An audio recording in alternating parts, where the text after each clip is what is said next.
Hilton വോയേജിന്റെ ഇന്നത്തെ വ്ലോഗിൽ നമ്മൾ നിങ്ങളെ പരിചയപ്പെടുത്തുന്ന സ്ഥലം കോഴിക്കോട് ജില്ലയിലെ ബാലുശ്ശേരിക്കടുത്തുള്ള വയലട എന്ന ടൂറിസ്റ്റ് പ്ലേസ് ആണ്.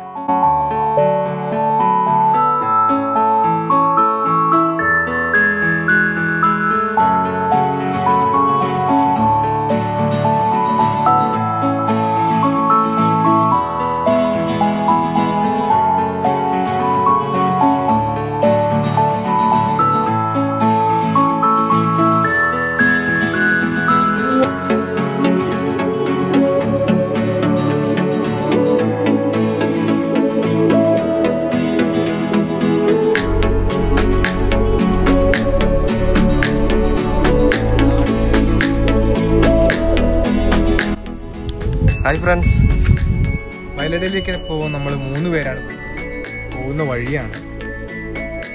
എനിക്ക് തോന്നുന്നത് കുറച്ചുകൂടി യങ്സ്റ്റേഴ്സിന് വരുന്നതായിരിക്കും നല്ലതെന്ന്. പ്രായമായവർക്കൊക്കെ ഇത് കയറാൻ ബുദ്ധിമുട്ടായിരിക്കും.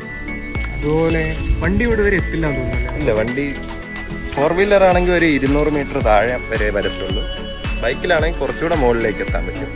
കുറച്ചു നാൾ മുന്നേ വരെ അധികം ആരും അറിയപ്പെടാണ്ട് കിടന്ന് വളരെ പ്രകൃതി മനോഹരിത തുളുമ്പ് നിൽക്കുന്ന ഒരു കൊച്ചു സ്ഥലമാണ് വയലട. കോഴിക്കോടിന്റെ ഗവി എന്നും മലബാറിന്റെ ഗവി എന്നും ഒക്കെ പല പല ഓമന പേരുകളിലാണ് ഇപ്പോൾ നമ്മുടെ വയലട അറിയപ്പെടുന്നത്. മുറ്റത്തെ മുല്ലയ്ക്ക് മണമില്ല എന്ന് പണ്ടത്തെ ആൾക്കാർ പഴഞ്ചൊല്ല് പറയുന്നത് പോലെ തന്നെയായിരുന്നു വയലടയുടെ അവസ്ഥ. കുറച്ചു നാൾ മുന്നേ വരെ കോഴിക്കോട് ജില്ലക്കാർ പോലും അറിയാണ്ട് കിടന്ന ഒരു സ്ഥലമായിരുന്നു വയലടയെങ്കിൽ സോഷ്യൽ മീഡിയ വഴി ഒരുപാട് സുഹൃത്തുക്കൾ വയലടയിൽ എത്തിയ ഫോട്ടോസും വീഡിയോസും ഒക്കെ ഷെയർ ചെയ്യാൻ തുടങ്ങിയതോടുകൂടി ഒരുപാട് ടൂറിസ്റ്റുകളെ ആകർഷിക്കുന്ന ഒരു സ്ഥലമായി വയലട മാറുകയുണ്ടായി. അപ്പോൾ നമ്മൾ തന്നെ വയലടയിൽ ഇപ്പോൾ വരുന്നത് 2ാമത്തെ പ്രാവശ്യമാണ്. എത്ര പ്രാവശ്യം വന്നാലും വീണ്ടും വീണ്ടും വരാൻ തോന്നിപ്പിക്കുന്ന ഒരു സൗന്ദര്യം ഈ സ്ഥലത്തിനുണ്ട് എന്നുള്ളത് തന്നെയാണ് ഒരു പ്രത്യേകത. ഇതിപ്പോൾ വീഡിയോ എടുക്കാൻ വേണ്ടി മാത്രമൊന്നുമല്ല, നമ്മൾ ഒരുപാട് സ്ട്രെസ് ആയിട്ടിരിക്കുന്ന സമയത്ത് ഒന്ന് റിലാക്സ് ചെയ്യാൻ വേണ്ടി തോന്നിയിട്ടുണ്ടെങ്കിൽ നമുക്കൊരു ബൈക്ക് എടുത്ത് വരാൻ പറ്റിയ സ്ഥലം തന്നെയാണ് വയലട.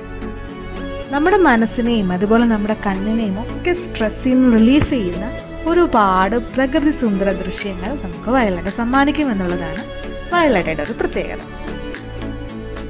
വയലടയുടെ സൗന്ദര്യം 3 ഭാഗങ്ങളിലായിട്ടാണ് ചിതറിക്കിടക്കുന്നത്. Kottakkunnu view point, Mullanpara island view, mount Vayalada view point എന്നിവയാണ് അവ. മുള്ളൻപാറ ഐലൻഡ് വ്യൂവിലെ കാഴ്ചകൾ കാണാനാണ് നമ്മൾ ഇന്ന് പോകുന്നത്. സമുദ്രനിരപ്പിൽ നിന്ന് 2000-ലേറെ അടി ഉയരത്തിലാണ് മുള്ളൻപാറ ഐലൻഡ് വ്യൂ സ്ഥിതി ചെയ്യുന്നത്. ഇവിടെ നിന്ന് നോക്കിയാൽ കക്കയം, ബാലുശ്ശേരി തുടങ്ങിയ ഭാഗങ്ങൾ നമുക്ക് കാണാനാവും. കക്കയം ഡാമിൽ വൈദ്യുതി ഉൽപാദനത്തിന് ശേഷം ഉള്ള വെള്ളം കെട്ടിക്കിടക്കുന്നതൊക്കെ നമുക്ക് ഇവിടുന്ന് കാണാൻ സാധിക്കും. ഒരു പ്രാവശ്യമെങ്കിലും വയനാട്ടിൽ പോയിട്ടുള്ളവർക്ക് വയനാടിന്റെ കാലാവസ്ഥയോട് ഒരുപാട് സിമിലാരിറ്റി തോന്നും. ഈ വയലടയിലെ കാലാവസ്ഥയിൽ എപ്പോഴും കോടമഞ്ഞുണ്ടാവും. വയലടയോട് ഏറ്റവും അടുത്ത് കിടക്കുന്ന സിറ്റി എന്ന് പറയുന്നത് ബാലുശ്ശേരിയാണ്. ബാലുശ്ശേരിയിലേക്ക് എപ്പോഴും കോഴിക്കോട് ബസ് സ്റ്റാൻഡിൽ നിന്നും ബസ്സുകളുണ്ട്. രാവിലെ 7 മണി മുതൽ വൈകുന്നേരം 7 മണി വരെ ബസ്സുണ്ട്. അതുകൊണ്ട് ബാലുശ്ശേരി വരെ എത്തിപ്പെടാൻ യാതൊരു ബുദ്ധിമുട്ടും ഇല്ല. പക്ഷേ ബാലുശ്ശേരിയിൽ നിന്ന് വയലടയിലേക്കുള്ള വഴിയിലേക്ക് കുറച്ച് കാട്ടുവഴികളും ഇടവഴികളും ഒക്കെ താണ്ടി വേണം വരാനായിട്ട്. അതുകൊണ്ട് തന്നെ ഇങ്ങോട്ട് ബസ്സുകളൊന്നും ഇല്ല. സഞ്ചാരികൾ അവരവരുടേതായ സ്വകാര്യ വാഹനങ്ങൾ വരുന്നതായിരിക്കും കൂടുതൽ ഉചിതം.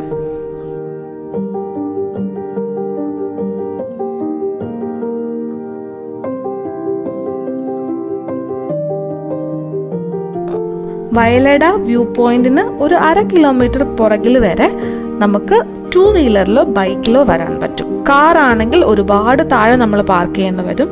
അതുകൊണ്ട് തന്നെ ഒരുപാട് ദൂരം നമ്മൾ നടന്ന് കയറേണ്ടതായിട്ടും വരും. അതുകൊണ്ട് എപ്പോഴും ബൈക്കിൽ വരുന്നതായിരിക്കും കൂടുതൽ സൗകര്യം.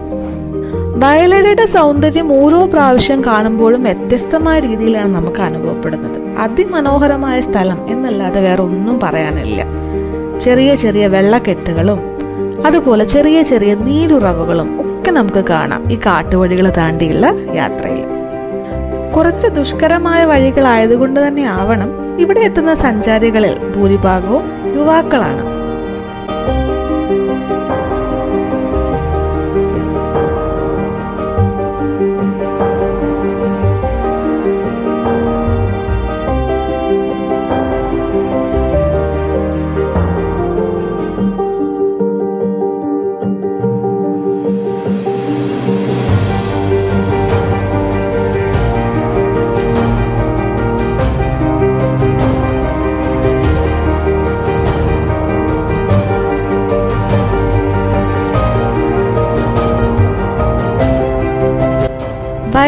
കാഴ്ചകൾ നമ്മൾ കണ്ടു തീർന്നിട്ടില്ല.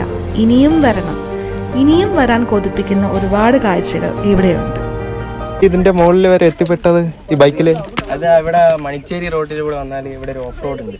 ഓക്കെ, ഒരു 2-3 കിലോമീറ്റർ ഉണ്ട്. ഓഫ് റോഡ് തന്നെ കയറി വരണം. എത്തിപ്പെടാൻ പറ്റും?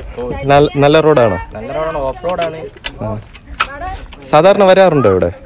വരാറുണ്ട്, ഇടയ്ക്ക് വരാറുണ്ട്. ഓക്കെ.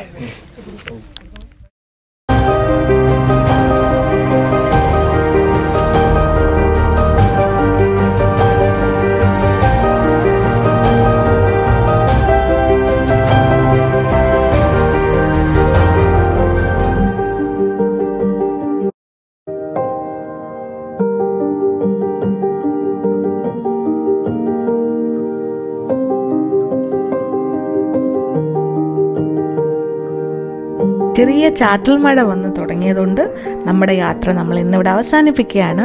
വീണ്ടും വരും എന്ന ശുഭപ്രതീക്ഷയോടുകൂടി അടുത്ത വ്ളോഗിൽ നമുക്ക് വീണ്ടും കാണാം.